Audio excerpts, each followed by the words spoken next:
Assalamualaikum warahmatullahi wabarakatuh.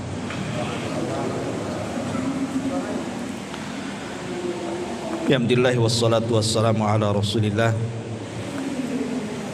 wa ala alihi wa sahbihi wa mawalah wa la haula wa la quwata illa billahi wa ba'd. Alhamdulillah, segala puja dan puji hanya milik Allah subhanahu wa ta'ala. Salawat dan juga salam tahdiahkan kepada Rasul kita Nabi besar Muhammad sallallahu alaihi wasallam. Ma'asyiral muslimin yang dimuliakan Allah subhanahu wa ta'ala, bicara soal neraka, maka bicara soal sesuatu yang gaib. Artinya butuh keimanan yang kuat. Karena sehebat apapun Al-Quran dan Sunnah menceritakan keganasan neraka, kalau keimanan kita kepada neraka itu lemah, maka tetap aja tidak yakin, nggak akan yakin. Bukti kurang yakinnya ya masih melakukan maksiat, padahal jelas maksiat itu salah satu sebab orang dimasukkan ke neraka. Artinya butuh keimanan yang kokoh, baru orang itu takut betul dengan neraka. Dan seluruh kaum muslimin menurut keyakinan ahli sunnah wal jamaah itu pasti akan melewati neraka. Semua kita pasti akan melewati neraka. Dan itu dijelaskan di dalam surah Maryam ayat 71, wa im minkum illa wariduha kana ala rabbika hatman maqdiyah. Dan tidak ada seorang pun dari kalian melainkan akan mendatangi neraka. Hal itu bagi Rabbmu adalah sebuah kemestian dan ketetapan yang jelas. Maksud bahwa kita akan melewati neraka itu karena antara padang mahsyar dengan sorga itu ada titian. Lah titian itu berada di atas jahanam. Nabi SAW mengatakan dalam sebuah hadis yang dikeluarkan Bukhari Muslim, yu'ta bil jisri fayaj'alu baina dhahrai jahannam. Akan didatangkan jembatan kemudian dibentangkan di permukaan neraka jahannam. Kemudian sahabat bertanya, wa mal jisru ya Rasulullah, apa yang dimaksud jembatan yang dibentangkan di antara neraka jahannam itu?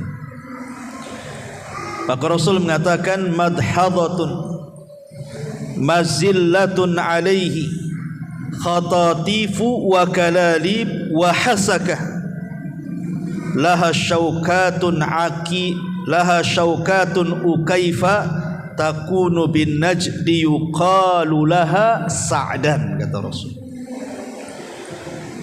Kata Nabi SAW, jembatan itu teramat sangat licin dan menggelincirkan. Di atasnya terdapat besi-besi pengait dan kawat-kawat berduri yang ujung-ujungnya bengkok. Ia bagaikan berduri, bagaikan pohon yang berduri yang terdapat di Najd, dikenal dengan pohon Sa'dan, pohon yang banyak durinya. Dari sini kita tahu bahwa setiap orang itu akan melintasi neraka. Maksudnya di atas titian itu. Ma'asyiral muslimin yang dimuliakan Allah subhanahu wa ta'ala. Dan neraka sendiri definisinya adalah darun a'addallahu lil kuffar waliman asa minal muwahhidin. Jadi neraka itu definisinya adalah sebuah tempat yang diperuntukkan untuk orang-orang kafir dan ahli maksiat dari kalangan ahli tauhid. Saya ulangi, neraka itu adalah sebuah tempat yang diperuntukkan untuk orang-orang kafir dan ahli maksiat dari kalangan ahli tauhid. Berarti di sini kita tahu bahwa ada dua kelompok. Dari definisi ini ada dua kelompok yang masuk neraka. Kelompok pertama, kelompok yang dikekalkan apabila masuk tidak pernah keluar. Mereka lah orang-orang kafir. Dan kelompok yang kedua, memungkinkan apabila mereka masuk ke dalam neraka ada kesempatan bisa keluar. Dan mereka lah ahli maksiat dari kalangan ahli tauhid. Dan inilah keyakinan ahli sunnah. Menyelisih keyakinan siapa? Keyakinan Khawarij dan keyakinan Mu'tazilah. Sebab orang-orang Khawarij dan Mu'tazilah mengatakan kalau orang masuk neraka gak akan keluar.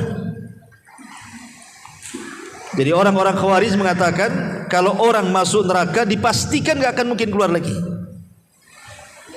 Makanya ketika pemahaman mereka terhadap para pelaku dosa besar, orang-orang Khawarij mengatakan apa? Di dunia kafir, di akhirat dikekalkan di neraka. Tapi Mu'tazilah banci pula dia. Di dunia tidak dikatakan kafir, tetapi manzilatun baina manzilataini. Tidak dikatakan mukmin, ya tidak dikatakan kafir juga. Tapi kalau di akhirat sama-sama seperti Khawarij, masuk neraka enggak akan pada keluar. Nah, itulah keyakinan orang-orang Khawarij dan Mu'tazilah. Ahli sunnah tidak demikian. Para pelaku dosa besar mereka mukmin tapi naqisul iman, kurang imannya. Dan kalaupun mereka harus masuk neraka itu adalah tahta masyiatillah, di bawah kehendak Allah. Kalau Allah mau tidak dimasukkan ke neraka, tapi kalau Allah mau Allah masukkan ke neraka, kemudian setelah habis dosanya dikeluarkan. Itulah keyakinan al-wasat namanya. Makanya ada istilah akidah wasitiyah, tengah-tengah, ya. Ma'asyiral muslimin yang dimuliakan Allah Subhanahu wa taala, lah di antara sifat-sifat neraka ini. Neraka ini ikhwan, dia punya leher. Kemudian juga neraka ini juga memiliki kedua mata, kedua telinga dan satu lisan. Dan itu disebutkan dalam sebuah hadis, takhruju unuku min nari yaumal qiyamah. Jadi leher neraka itu akan keluar pada hari kiamat. Laha ainani tubsiran, dia memiliki dua mata yang akan memandang. Wa udhunani tasma'an, dan dua telinga yang akan melihat, yang mendengar. Wa lisanun yantik, dan satu lisan yang akan bicara. Apa kata neraka? Inni wukiltu bisalasin, sesungguhnya aku akan diserahi kepada tiga kelompok. Bikulli jabbarin anid, setiap orang yang sombong lagi berpaling. Wa bikulli man da'ama Allah ilahan akhar, dan setiap orang yang menyembah selain daripada Allah. Wal bimusawwirin, dan para penggambar-penggambar makhluk yang bernyawa. Lihat di sini bahwa di antara sifat neraka itu punya dua telinga, dua mata, satu leher, satu lisan, dan akan bicara. Kalau Anda atau kita ditanya tentang bentuk neraka, maka Nabi SAW bersabda dalam hadis Uqbah bin Amir radhiyallahu anhu tentang bentuk neraka. Uridat alayyan nar, kata Rasul, satu hari ditampakkan kepadaku neraka. Fa aqbala ilayya minha syai'un hatta dana bimakani hadha. Lalu sesuatu menghampiriku hingga mendekat kepada tempatku. Fa khasyitu an taghsyakum, lalu aku takut dia akan menutupi kalian. Fakultu, dan aku katakan, Rabb, wa ana fihim, ya Rabb, aku ada bersama mereka. Fasarafaha, maka Allah Subhanahu wa taala menggeser neraka tersebut angkum, dari kalian. Fa'adbarat kit, qit'atan ka'annaha az-zawabi atau az-zawabi. Maka tiba-tiba dia menghilang, tapi tampak seperti tikar yang sangat luas. Di sini Nabi SAW digambarkan bentuk neraka seperti tikar yang terbentang. Adapun berapa luasnya neraka, maka dalam hadis Abi Hurairah radhiyallahu anhu, Nabi SAW mengatakan, asy-syamsu wal qamar thawrani mukawwarani fin nari yaumal qiyamah. Kata Rasul, matahari dan bulan akan digulung di neraka kelak pada hari kiamat. Kalau kita cerita luasnya matahari, luasnya bulan tentu luas sekali. Luas bumi saja 1,3 juta kan itu, kali lipat mungkin ya kalau matahari dibandingkan dengan bumi itu. Matahari jauh lebih besar kan.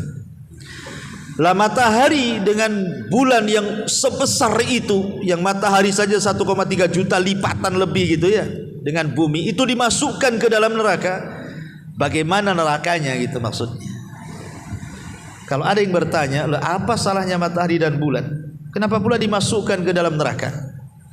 Lain kalau manusia yang bermaksiat masuk neraka, wajar karena maksiatnya. Lah maksiat matahari bulan itu apa kan itu? Dia kan makhluk yang tidak bersalah. Allah ketika memasukkan matahari dan bulan itu bukan karena kesalahan matahari dan bulan, tidak, hanya ingin membantah penduduk neraka bahwa ketika di dunia mereka menyembah matahari dan bulan itu, bahwa keduanya bukan Tuhan. Buktinya Allah masukkan ke neraka gitu maksudnya. Makanya Allah Subhanahu wa taala mengatakan, la tasjudu lisyamsi wala lil qamari wasjudu lillahi alladzi khalaqahunna in kuntum iyyahu ta'budun. Jangan kalian sujud kepada matahari dan bulan, tapi sujudlah kepada yang menciptakan keduanya. Berarti tidak tahu berapa luasnya neraka itu. Ya kita bisa ukur ketika matahari bulan aja dipendamkan, nah itu dah kita dah bayangkan. Adapun kedalamannya, maka Nabi SAW mengatakan dalam hadis Abu Hurairah radhiyallahu anhu yang dikeluarkan Imam Bukhari, ketika Rasul sedang kumpul-kumpul para sahabat seperti ini, tiba-tiba ada suara yang menggelegar. Kemudian Rasul bertanya, tahu enggak suara itu? Sahabat mengatakan, Allah dan Rasulnya yang tahu. Kata Rasul, hadza hajarun rumiya bihi fin nari mundu sab'ina kharifan falahu wa yahfi fin naril an hina intaha ila qa'riha. Itulah suara batu sebesar unta katanya, dilempar ke dalam neraka sejak 70 tahun yang silam. Sekarang baru sampai di dasarnya. Jadi kalau orang terjatuh dari titian itu ikhwan, masuk ke dalam jahanam, Anda bisa bayangkan kita berada terjatuh dari ketinggian di awang-awang itu sampai ke bawah itu, baru sampai ketika sudah lewat 70 tahun. Berarti kan tinggi sekali kan. Neraka itu dalamnya luar biasa. Kalau batu ditimpakan sebesar unta dari titian ke jahanam itu, baru sampai di dasarnya setelah 70 tahun perjalanan. Adapun panasnya api neraka disebutkan dalam Sahih Bukhari, narukum juz min sab'ina juz'an min nari jahannam. Qila ya Rasulullah, in kanat lakafiyatun, qala fuddilat alaihin bi tis'ati wa sittina juz'an kulluhum mithlu harriha. Api kalian di dunia ini merupakan bagian dari 70 bagian api neraka jahanam. Lalu ditanyakan kepada beliau, wahai Rasul, satu bagian itu saja sudah cukup menyiksa para pelaku maksiat sebenarnya. Coba di dunia ini, isi dunia ini semua api, kawan. Isi dunia ini semua api kan.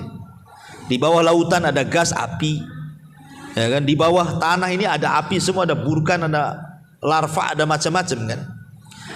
Kalau seandainya itu api-api satu dunia ini dikumpulkan, yang di dasar lautan, yang di dasar bumi, yang di permukaan bumi, untuk mengazab ahli maksiat, kata Rasul, itu cukup sebenarnya.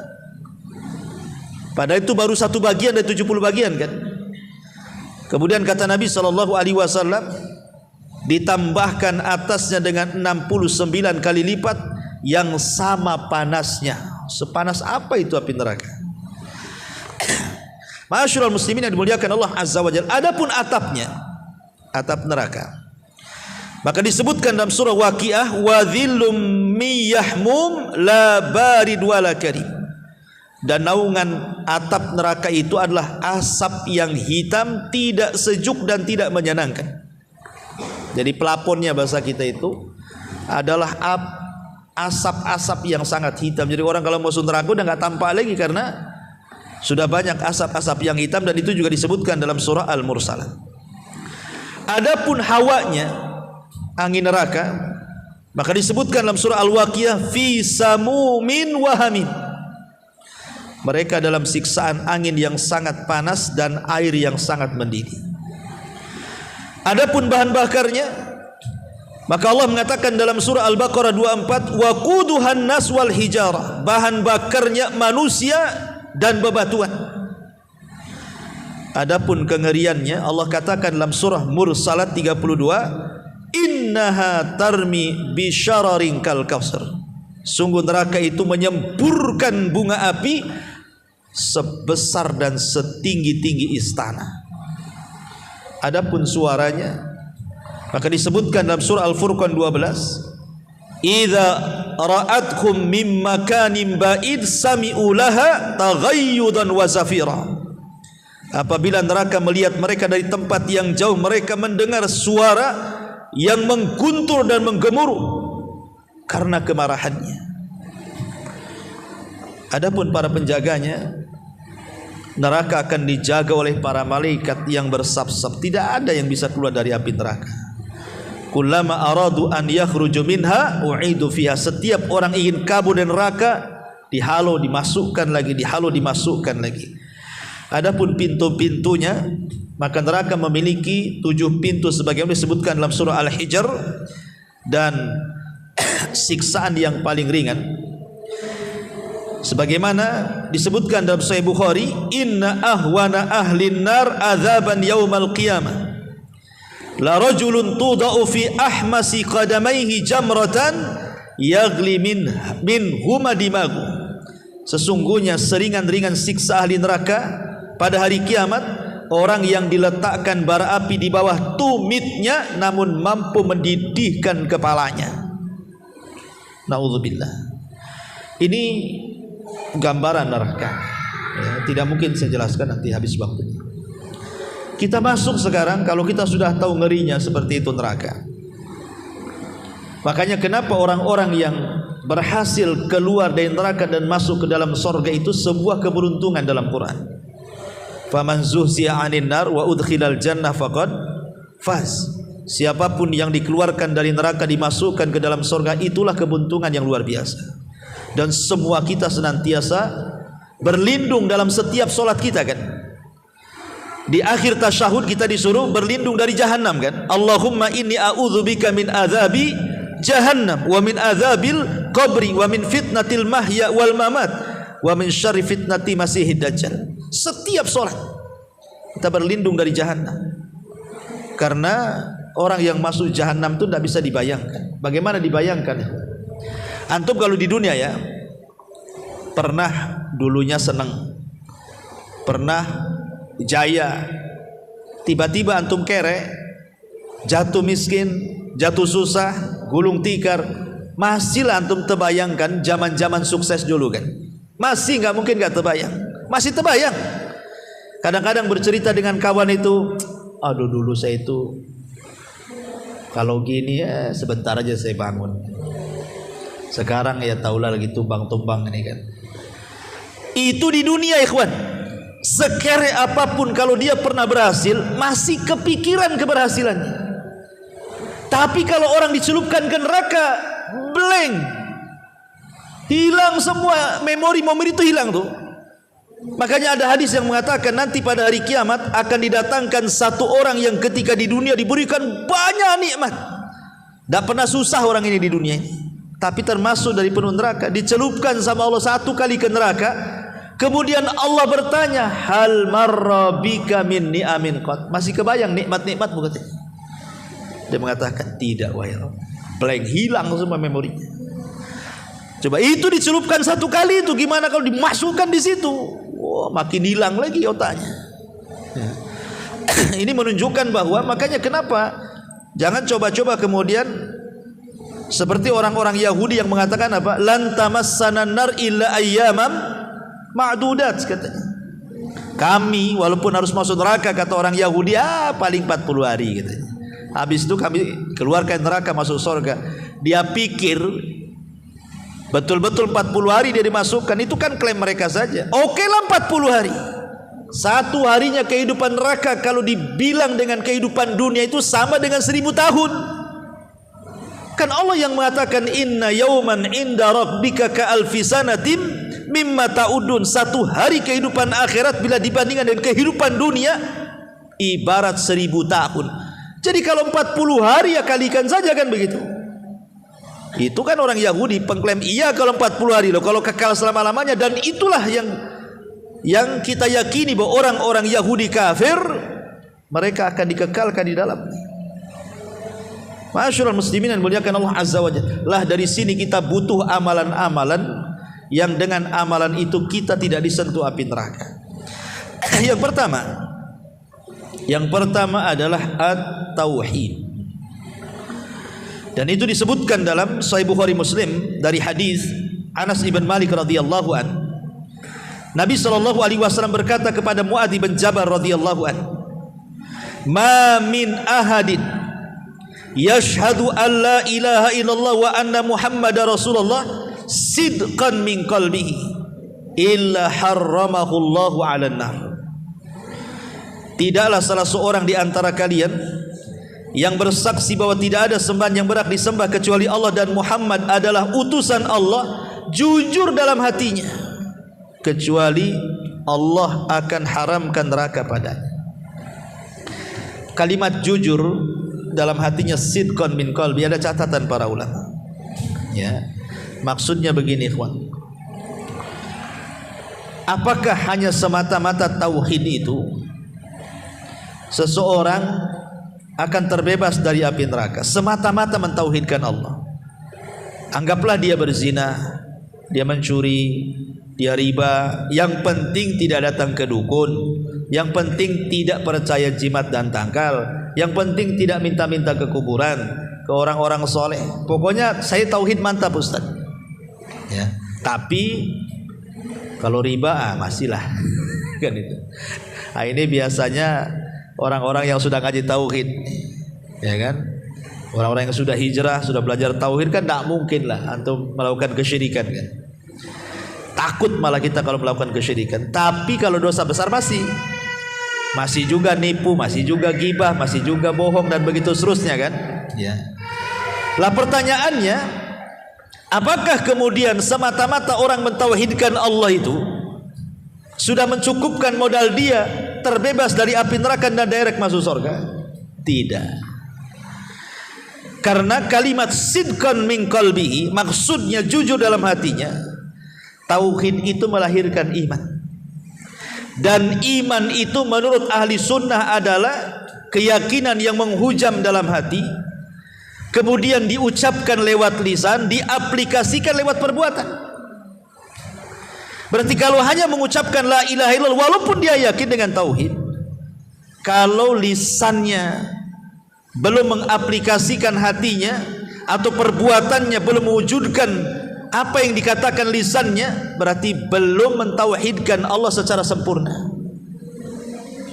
Dari sini kita tahu berarti ada tauhid yang sempurna, ada tauhid yang kurang sempurna. Orang-orang yang mentauhidkan Allah secara sempurna, orang-orang inilah yang direct masuk surga, nggak akan disentuh neraka. Seperti 70.000 orang yang masuk surga tanpa hisab dan azab. Itu kan tauhidnya sempurna tuh.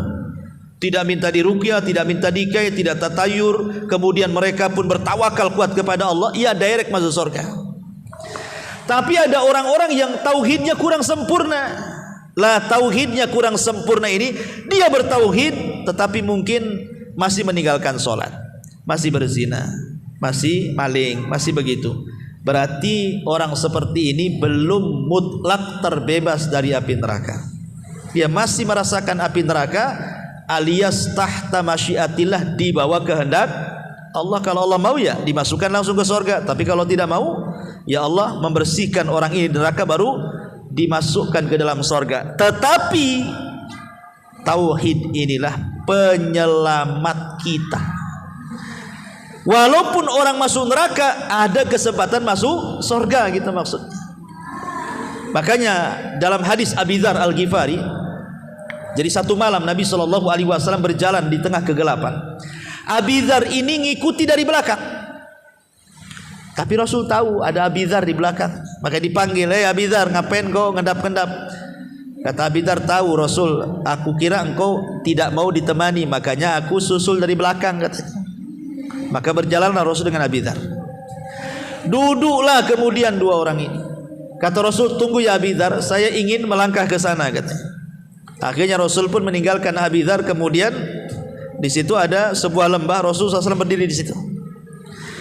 Tiba-tiba kemudian Abi Dzar mendengar Rasul mengatakan, wa in zana wa in sarak, wa in zana wa in sarak, walaupun dia berzina, walaupun dia mencuri. Abi Dzar bingung, ngapain Rasul ngomong begitu? Setelah itu Rasul SAW kembali kepada Abi Dzar. Abi Dzar bertanya, Rasul, saya tadi mendengar engkau mengatakan wa in zana wa in sarak. Apa maksudnya?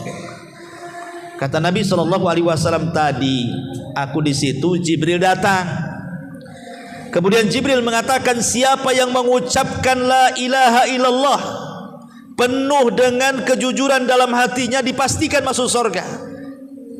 Maka aku katakan, wa in zana wa in sarak, walaupun dia berzina, walaupun dia mencuri, wahai Jibril. Kata Jibril, wa in zana wa in sarak, walaupun dia mencuri, walaupun dia berzina. Ulama ketika mensyarah hadis ini, dia mengatakan, maksudnya kalimat wa in zana wa in sarak di sini, orang yang bertauhid walaupun dia berzina, walaupun dia mencuri, maksudnya ada kesempatan masuk surga walaupun dia harus masuk neraka dulu, gitu maksudnya. Tetapi pembahasan yang kita jelaskan di sini adalah tauhid yang betul-betul tidak menyentuh pelakunya api neraka adalah tauhid yang sempurna. Betul-betul dia menjalankan tauhid itu dengan rukun-rukun dan syarat-syaratnya. Ini yang pertama. Yang kedua, al-jihadu fi sabilillah. Orang yang berjihad di jalan Allah Subhanahu wa taala, berperang maksudnya. Nabi sallallahu alaihi wasallam mengatakan, man ighbarrat qadamahu fi sabilillah harramallahu 'alan nar.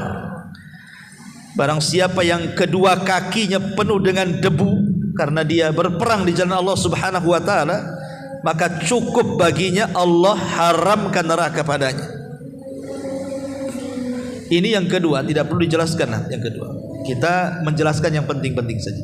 Kemudian yang ketiga, muhafadzatu ala salawatil khamsati fi waqtiha. Menjaga salat 5 waktu tepat pada waktunya. Dan disebutkan dalam hadis yang dikeluarkan Bukhari Muslim dari Handalah Al-Asadi radhiyallahu anhu. Nabi mengatakan, man hafadha ala salawatil khamsi ala wudu'iha wa mawaqitiha wa ruku'iha wa sujudiha yaraha haqqan lillahi alaihi hurrima 'alan nar, kata Rasul. Barang siapa yang menjaga solat 5 waktu, dia jaga wudunya, dia jaga waktu-waktunya, dia jaga ruku dan sujudnya.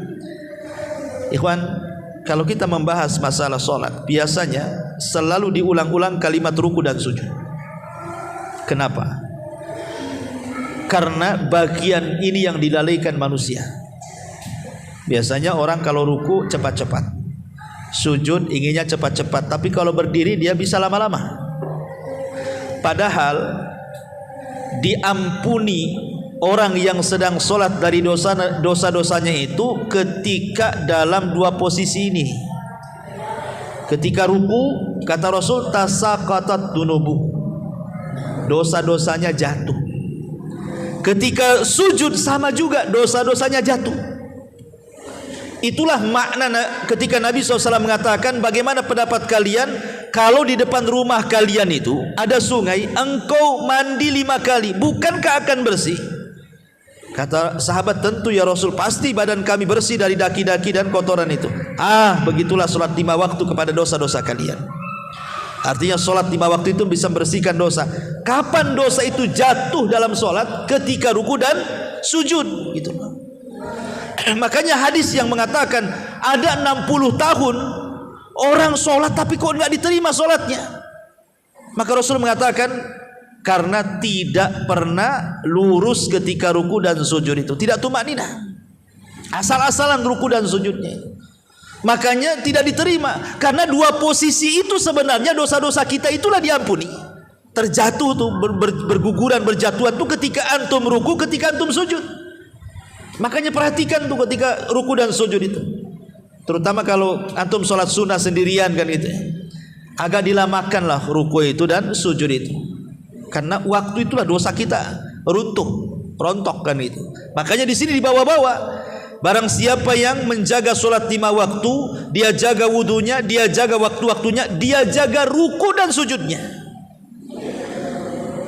Maka dan dia melihat bahwa perkara itu sebuah hak tuntutan untuk Allah, maka diharamkan padanya api neraka.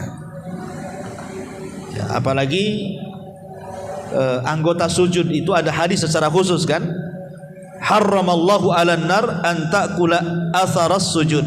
Allah haramkan bagi orang yang suka sujud anggota-anggota sujud. Makanya ketika orang-orang yang masuk ke dalam neraka dan dapat syafaat itu, kan malaikat kan akan mengambil, dan malaikat tidak akan mengenali orang-orang yang masuk neraka yang akan diselamatkan karena syafaat atau karena rahmat Allah, kecuali dari cahaya anggota wudunya. Jadi di neraka itu nampak orang-orang yang rajin sujud, kalaupun dia harus masuk neraka. Dari situlah malaikat mengenali orang-orang yang masuk neraka kemudian diselamatkan. Ini yang ketiga. Yang keempat, arba'atu raka'atin qabla zuhri wa ba'dah, menjaga sholat sunnah khususnya 4 rakaat sebelum zuhur dan 4 rakaat setelah zuhur. Disebutkan dalam hadis Ummu Habibah, salah satu istri Nabi SAW,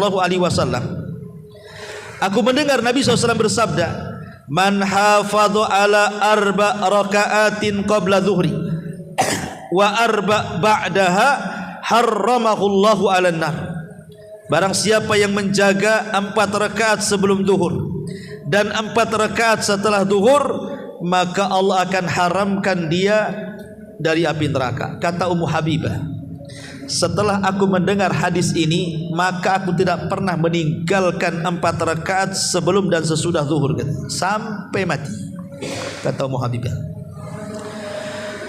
Makanya karena keutamaannya besar, sampai Asy-Syaikh Ibnu Utsaimin rahimahullahu taala ketika ditanya tentang hukum orang yang biasa melakukan qobliyah zuhur, tapi karena kesibukannya akhirnya dia luput tidak melaksanakan qobliyah zuhur. Umpamanya antum mengejar ke masjid, tahu-tahu sudah qomat, artinya kan tidak sempat qobliyah kan. Maka kata beliau, maka dia boleh mengqadha setelah zuhur. Jadi berapa rakaat? Ya 2 rakaat saja, diqadha setelah zuhur 2 rakaat, ditambah dengan 4 rakaat setelah zuhur, berarti 6 rakaat. Itu maksudnya ya. Jadi kalau yang luput qobliyah zuhur, maka bisa diqadha setelah zuhur tambah 2 rakaat lagi. Kan setelah zuhur 4 rakaat, tambah 2 rakaat lagi katanya. Berarti jadi 6 rakaat, tetapi bukan 6 rakaat sekali salam, tentu 2 rakaat salam, 2 rakaat salam gitu maksudnya. Dan ini juga senada dengan Syekh bin Baz rahimahullahu taala ketika ditanya, maka beliau mengatakan idza fatathu as-sunnatul qabliyatu sunnatadz zuhri. Apabila seseorang luput melaksanakan sunnah qabliyah, sunnah zuhur, fasunnatu yusalliha ba'da zuhri, maka disunnahkan dia salat setelah zuhur. Dan itu berdasarkan hadis Nabi sallallahu alaihi wasallam, Rasul pernah luput sunnah qabliyah zuhur, kemudian beliau qadha setelah zuhur. Karena ada perbedaan ya, kalau qabliyah itu waktunya pendek. Kalau qobliyah waktunya pendek karena antara adzan dan qomat. Tapi kalau ba'diyah itu panjang karena sampai habis waktu sholat. Pemanya habis duhur nih kan ke asar kan panjang tuh, gitu ya. Maka memungkinkan mengqadha gitu ya. Tapi kalau qobliyah kan pendek kan habis adzan ke qomat, itu pendek kali. Ya, makanya dibolehkan qadha kan itu. Ini yang keempat. Kemudian yang kelima, idrak takbiratul ihram arba'ina yauman mutataliyatan. Antum salat mendapatkan takbiratul ihram imam selama 40 hari berturut-turut. Selama 40 hari berturut-turut antum mendapatkan takbiratul ihram imam. Yang disebutkan dalam Sahih Al-Jami' yang disahihkan oleh Syekh Nasir Al-Albani, Nabi SAW mengatakan dari hadis Anas bin Malik radhiyallahu an, man shalla lillahi arba'ina yawman fi jama'atin yudrik takbiratal ula kutibat lahu bara'atun min nar wa bara'atun minan nifaq. Barang siapa yang salat karena Allah 40 hari dalam jamaah mendapatkan takbiratul ihram, maka akan dicatat 2 bara'ah. Apa bara'ah? Berlepas diri. 1 berlepas diri dari api neraka dan 1 berlepas diri dari sifat nifak. 40 hari saja tapi berturut-turut. Makanya untung orang-orang yang mondok di pesantren bertahun-tahun kan nih. Kita ini yang sudah di masyarakat ya mungkin 1 hari 5 waktu lah, jangan sampai luput dari takbiratul ihram aja tidak bisa. Mesti ada yang luput 1 ya kan. Coba kalau kita azamkan sajalah demi supaya kita tidak disentuh api neraka kan itu. 40 hari betul-betul antum fokus gitu ya. Sebelum qomat sudah ada gitu. Wah itu mantap ikhwan. Baik, kemudian yang keenam, muhafadzatu an salati subhi wal asri fi waqtiha. Berusaha menjaga 2 salat wusta, subuh dan asar. Kata Nabi SAW, la yalijin nar man shalla qabla tulu'i syamsi wa qabla ghurubiha. Tidak akan disentuh api neraka orang yang menjaga salat sebelum terbit matahari artinya subuh dan sebelum terbenam matahari artinya asar. Karena begini ikhwan, zuhur dan asar dan subuh ini adalah salat yang mendapatkan 2 pahala. Kalau yang lain 1 pahala. Tapi khusus subuh dan asar itu dapat 2 pahala. Subuh dapat 2 pahala, asar dapat 2 pahala. Kalau zuhur 1 pahala, maghrib 1 pahala, isya 1 pahala. Tapi kalau zuhur 2, kalau subuh 2, kalau asar 2. Macam mana caranya? Nabi SAW mengatakan, yata'aqabuna fikumul malaikatul laili wa malaikatul nahar. Jadi setiap hari Allah tugaskan 2 malaikat pencatat kebaikan. Ada malaikat malam, ada malaikat siang tuh. Pertemuannya di 2 waktu ini. Jadi kalau malaikat siang, mereka hendak mencatat orang-orang yang baik di siang hari, turun di waktu subuh ketika manusia sedang sholat subuh. Dia catat si fulan sholat subuh. Kemudian sampai asar. Ketika asar dia akan harus melaporkan tuh catatannya. Ketika manusia sedang sholat asar, dia catat si fulan sholat asar. Di waktu yang sama malaikat malam turun mencatat juga dia sholat asar. Kemudian sampai malam dia mencatat apakah si fulan itu tahajud, baca Quran, witir atau berdoa atau apa zikir gitu ya. Sampai subuh, sebelum dia naik ke atas, dia pun mencatat sholat subuhnya sebelum turunnya malaikat siang. Berarti zuhur dicatat 1 malaikat siang saja, asar dicatat malaikat siang dan malam, maghrib dicatat malaikat malam saja, isya dicatat malaikat malam saja, subuh dicatat malaikat malam dan malaikat siang. Makanya 2 solat ini sangat istimewa, disebut wusta, yang Allah katakan hafidhu ala salawati was salatil wusta. Jaga oleh kalian 5 waktu solat, terutama solat wusta, maksudnya asar dan subuh gitu maksudnya. Ini yang ke-6.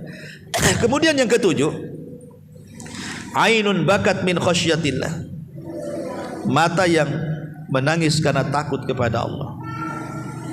Wa ainun tabitu tahrusu fi sabilillah, dan mata yang tidak pernah tidur karena menjaga orang-orang yang sedang jihad di jalan Allah. Kata Nabi sallallahu alaihi wasallam, laisa syai'un ahab ilallah min qatrataini.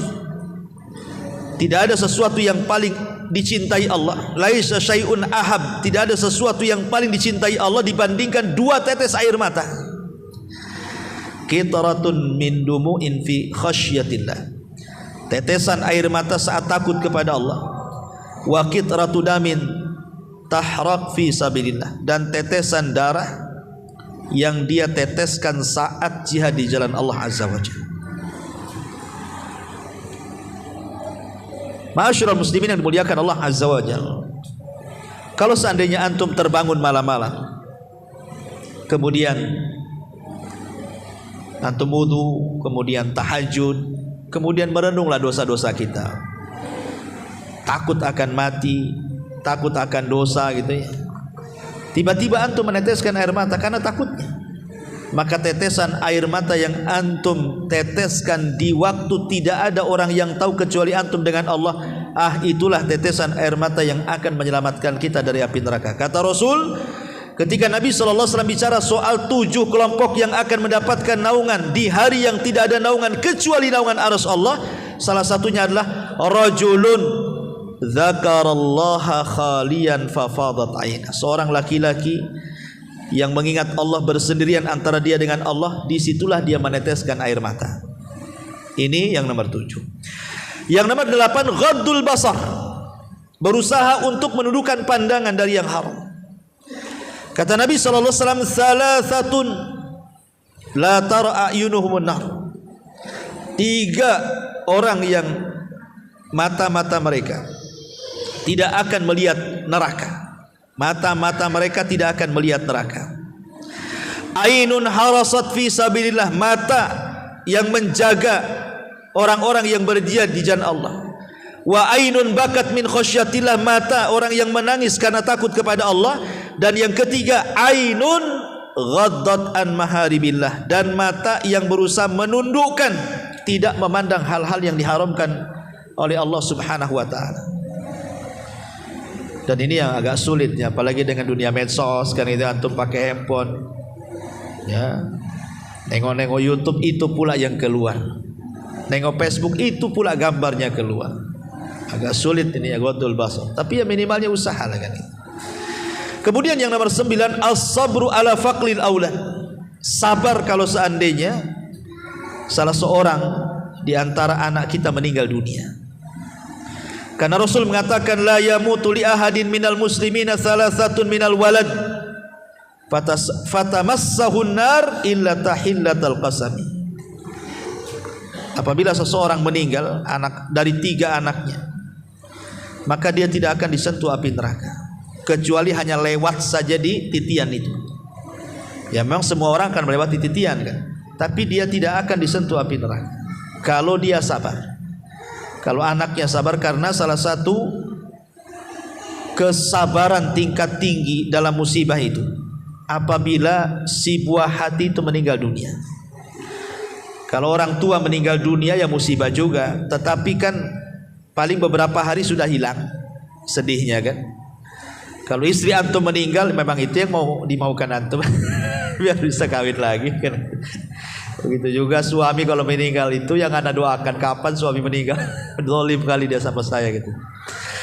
Artinya oke lah dia yang dicintai kita, ya setahun 2 tahun bisa lah kan itu yang mungkin hatinya lembut. Ada yang sebentar aja nggak peduli. Tapi kalau anak meninggal, preman-preman pun yang jahat kalau anaknya meninggal tuh nangis sih kan. Ya.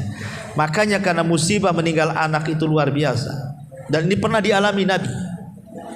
Semua anak-anak Nabi itu meninggal, Nabi masih hidup kecuali Fatimah. Yang paling menyedihkan Rasul itu saat kematian Ibrahim itu, karena itu putra terakhir beliau, dan meninggal saat Rasul sudah usianya sepuh, sudah mau meninggal juga gitu ya, periode Madinah. Jadi saking senangnya Rasul sudah tua, tahu-tahu punya anak laki-laki Ibrahim, kan senang tuh, tiba-tiba meninggal. Ya tentu, kenapa Nabi tidak boleh ada anak laki-laki? Itu sudah takdir Allah kan, karena biasanya kalau Nabi punya anak jadi Nabi, itu masalahnya. Sementara tidak ada Nabi setelah Nabi kan gitu. Kalau Nabi punya anak laki-laki nanti jadi Nabi. Makanya lihat, Nabi Daud punya anak Sulaiman jadi nabi, Nabi Ibrahim punya Ishak Ismail, dua-duanya jadi nabi, kan itu ya. Kemudian Nabi Adam punya anak Sis jadi nabi. Jadi makanya kenapa Rasul itu tidak punya putra laki-laki, semua diwafatkan, karena salah satu hikmahnya seperti itu tuh.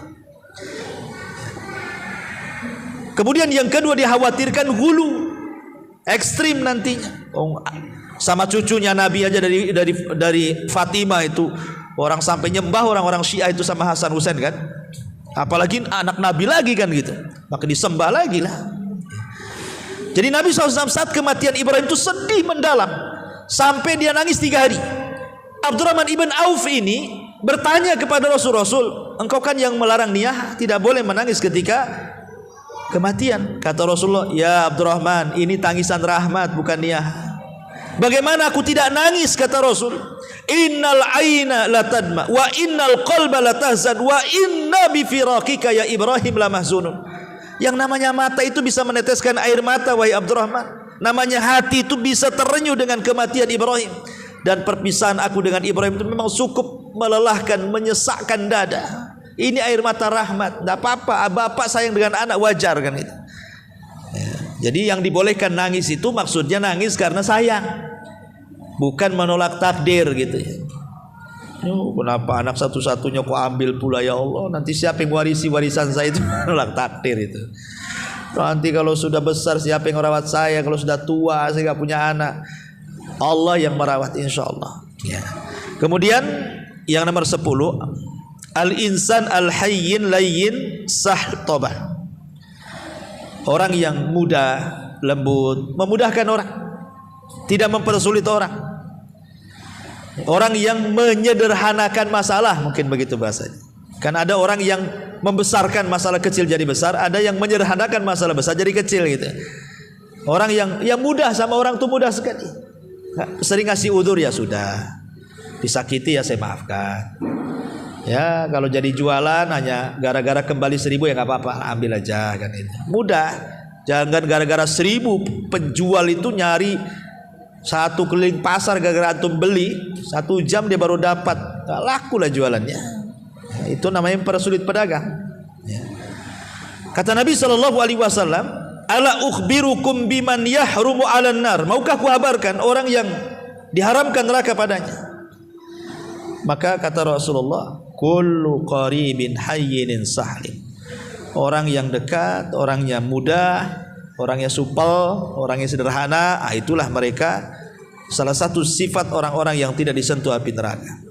Kemudian yang nomor 11, al-iman billahi wal yaumil akhir.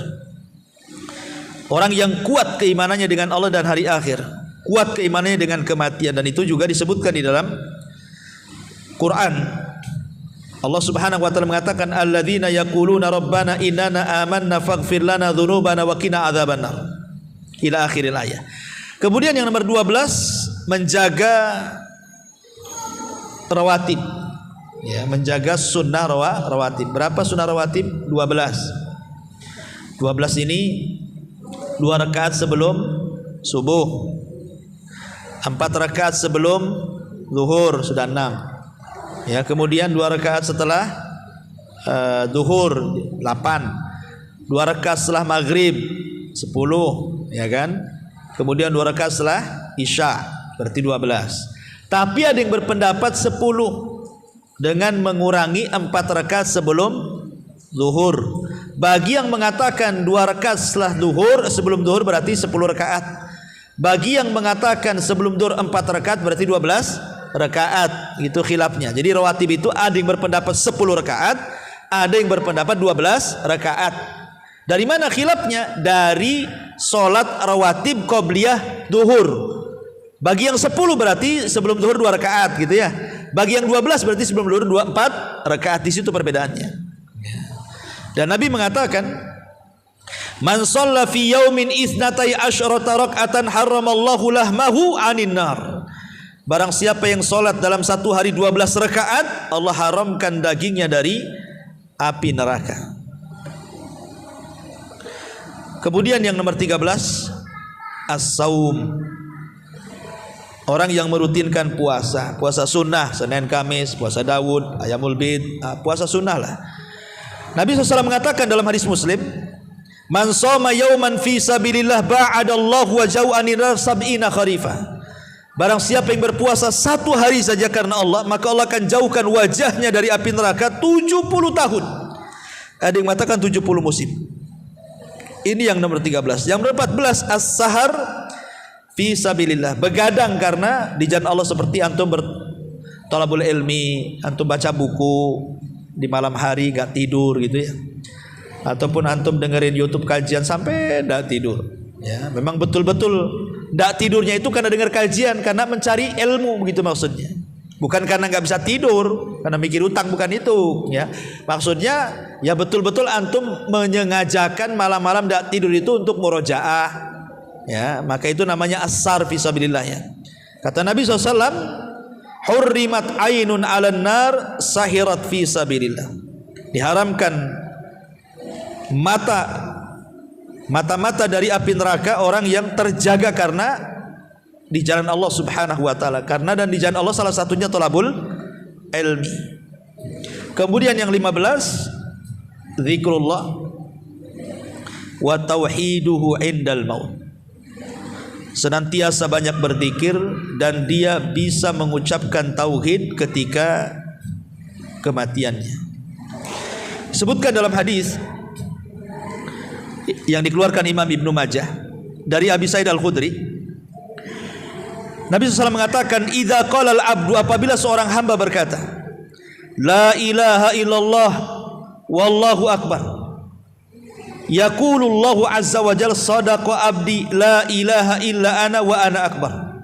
Apabila seorang hamba mengatakan tidak ada sesembahan yang berhak disembah kecuali Allah dan Allah Maha Besar, maka Allah mengatakan, hambaku telah benar. Ya, tidak ada sesembahan yang berhak disembah kecuali aku dan aku Maha Besar. Wa idza qala al-abdu, tetapi kalau hamba mengatakan la ilaha illallah wahdah, tidak ada sesembahan kecuali Allah saja, maka Allah mengatakan, shadaqa abdi, hambaku telah benar. La ilaha illa ana wahdi, karena tidak ada sembahan yang berhak disembah kecuali aku saja. Wa idza qala, dan apabila hamba berkata la ilaha illallah la syarikalah, tidak ada sembahan yang berhak disembah dan tidak ada sekutu baginya, maka Allah katakan, shadaqa abdi, hambaku telah benar. La ilaha illa ana wa la syarikali, tidak ada sembahan yang berhak disembah kecuali aku dan tidak ada sekutu bagiku. Wa idza qala, dan apabila hamba berkata la ilaha illallah lahul mulku wa lahul hamdu, tidak ada sembahan yang berhak disembah kecuali Allah, bagi dia kerajaan dan pujian, maka Allah mengatakan, shadaqa abdi, hambaku telah benar. La ilaha illa ana, tidak ada sembahan kecuali aku. Li al mulk wa li alhamdu, karena kekuasaan dan pujian itu hanya milikku. Wa idza qala, dan apabila hamba berkata la ilaha illallah wala haula wala quwata illa billah, tidak ada sembahan yang berhak disembah kecuali dan tidak ada kekuatan kecuali milik Allah, maka Allah mengatakan, shadaqa abdi, hambaku telah benar. La ilaha illa ana, tidak ada sembahan yang berhak kecuali aku. Wala haula wala quwata illa bi, tidak ada daya dan kekuatan kecuali milik aku. Apa kata Rasulullah? Man ruziqahunna inda mautihi, siapa yang salah satu lafaz-lafaz ini antum baca, berhasil antum baca sebelum matinya, ketika antum sedang sakaratul maut, lam tamassahun nar, maka antum tidak akan disentuh api neraka. Ya, dari lafaz-lafaz ini. Entah antum membaca la ilaha illallah Allahu akbar kemudian mati, atau antum membaca la ilaha illallah wahdah, atau antum membaca la ilaha illallah syarikalah, atau antum membaca la ilaha illallah lahul mulku wa lahul hamdu, atau antum membaca la ilaha illallah haula wala quwata illa billah. Pokoknya dari bacaan-bacaan ini kemudian Allah takdirkan meninggal antum di atas bacaan ini, maka Rasul mengatakan dia tidak akan disentuh api neraka. Artinya mati di atas tauhid, gitu maksudnya ya. Inilah 15 amalan yang disebutkan para ulama, dan kita tidak akan disentuh api neraka. Tapi ada sebaliknya, ikhwan. Sebaliknya itu justru dia tidak akan disentuh surga. Siapa mereka? Satu, orang musyrik, tidak akan disentuh surga. Orang musyrik masuk neraka kekal di dalam. Lain asyrakta la yahbatanna amaluka wa la takunanna minal khasirin. Innallaha la yusyrik innallaha la yaghfiru an yushraka bi wa yaghfiru ma duna dzalika liman yasha. Wa man yusyrik billahi faqad harramallahu alaihil jannah. Dan banyak hadis-hadis ayat-ayatnya, siapa yang melakukan kesyirikan haram padanya surga. Yang kedua al-muntahir, orang bunuh diri. Ya, orang bunuh diri. Nabi SAW mengatakan dia akan kekal di neraka. Maksudnya kekal di neraka itu lama gitu maksudnya. Jadi kalau ada bahasa kekal baik di Quran ataupun sunnah berarti maknanya dua. Makna kekal ya kekal tidak akan keluar, makna kekal saking lamanya disebut kekal gitu maksudnya. Seperti orang yang membunuh seorang mukmin secara sengaja, Allah mengatakan apa? Wa man yaqtul mu'minan muta'ammidan fajazaohu jahannam khalidan fiha. Siapa yang membunuh seorang mukmin secara sengaja maka akan masuk neraka dikekalkan di dalamnya. Bukan kekal enggak keluar maksudnya. Saking lamanya Allah sebut kekal gitu maksudnya. Sebab kalau seandainya kekal itu maknanya kekal tidak akan keluar, ini khawarij namanya. Ini orang-orang Mu'tazilah yang mengatakan seperti itu. Ahli sunnah bukan khawarij, ahli sunnah bukan Mu'tazilah yang kalau orang masuk neraka enggak keluar lagi, tidak. Jadi kalimat kekal ada yang kekal selamanya, ada yang dimaksud kekal itu saking lamanya sampai Allah mengatakan kekal gitu maksudnya. Ya, orang yang bunuh diri itu seperti itu. Ya. Padahal niatnya bunuh diri itu supaya mengakhiri, supaya dari keperitan hidup kan, malah masuk neraka lama-lama pula di situ. Tujuannya itu mau istirahat orang bunuh diri itu, malah masuk neraka kekal pula lama-lama di situ. Kemudian yang nomor 3 al-imamul ghas li ra'iyati. Ini pemimpin yang ghas, penipu rakyatnya. Nah, ini musim kampanye nih, musim politik. Wah, semua janji keluar. Kalau aku jadi presiden, bla bla bla bla bla bla semua. Jangankan presiden, nyalek aja banyak kali janjinya. Udah jadi mana ada janji itu? Tak ada, hilang janji. Kemudian qati'ur rahim, memutus silaturahim. Kemudian manida ila ghairi abi, mengklaim kepada yang bukan bapaknya, ngaku turunan Nabi padahal tidak sampai ke Nabi, yang ada ke Abu Jahal pula. Ya. Nah, ini kan bahaya. Ngaku Nabi itu harus keturunan Nabi, harus jelas nasabnya, badannya jelas. Kan ada badan khusus. Para ulama itu menyebutkan ada badan-badan yang memang dikenal kalau dicatat di situ ya turunan Nabi. Yang kedua kabilahnya dikenal, seperti di Saudi, di Yaman kan dikenal oleh kabilah-kabilah. Oh, memang kalau kabilah itu sampai kepada Nabi gitu. Kalau di sana memang mudah mengenali, kalau di Timur Tengah kan, Saudi atau di Yaman. Kalau di negeri kita ini susah pula. Ya. Karena saya mendengar ada juga nasab beli. Jadi kalau ingin beli sampai ke turunan Nabi itu beli nasab. Oh, masa nasab dibeli? Padahal mengaku kepada yang bukan turunannya tidak boleh, kawan. Pamannya antum ngambil anak angkat kemudian dinasabkan kepada bapak angkat, tidak boleh. Kenapa? Karena nanti konsekuensinya banyak hukum-hukum yang kabur di situ, seperti mahram, waris, wali, kan nanti susah nantinya. Ini anak angkat perempuan, antum nasabkan ke antum. Satu, dia bukan mahram kalau sudah besar, sudah balik. Yang kedua, dia bukan ahli waris. Yang ketiga, antum tidak bisa jadi wali kan. Sementara antum klaim dia anak antum, cemana? Akhirnya banyak hukum-hukum yang berlaku di situ nantinya. Makanya tidak boleh dalam Islam menasabkan anak angkat ke bapak angkat. Maka diancam lagi dalam Islam, manida ila ghairi abi wa huwa ya'lam fal jannatu ali haram. Siapa yang mengklaim kepada yang bukan bapaknya dan dia tahu, surga haram bagi dia, kata Rasul.